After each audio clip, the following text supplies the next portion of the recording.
Lena had always seen them whispers in the corners of her vision, figures that flickered like candle flames in the wind.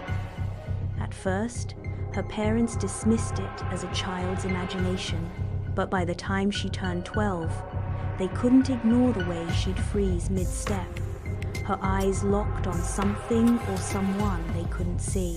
The dead didn't frighten her, it was the living who did. Most ghosts were harmless lost souls lingering over unfinished business. Mrs. Calloway, the elderly neighbor who'd passed last winter, still drifted through Lena's kitchen, fretting over unwashed dishes. A boy in a tattered WWIE uniform sat on the park swings, forever waiting for his mother. They were lonely, not malicious, but then came the Hollow Man. He appeared one evening at the edge of the woods behind her house, a gaunt figure with sunken eyes and a mouth stitched shut with shadow. Unlike the others, he didn't fade when she looked at him.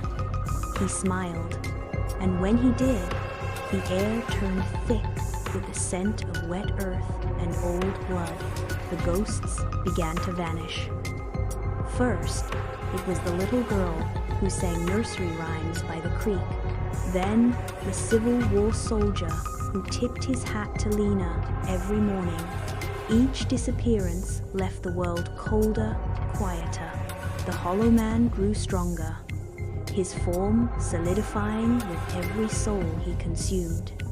Lena knew she was next, armed with only a flashlight and her grandmother's whispered warning. The dead fear salt and stories.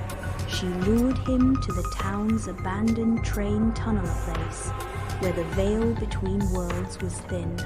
As his skeletal fingers reached for her, she hurled a handful of salt into his face and spoke his true name, the one etched on a forgotten grave. Elias Vane.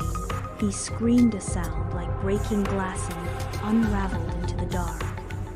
The next morning, the missing ghosts returned, flickering faintly but alive, so to speak, in the sunlight.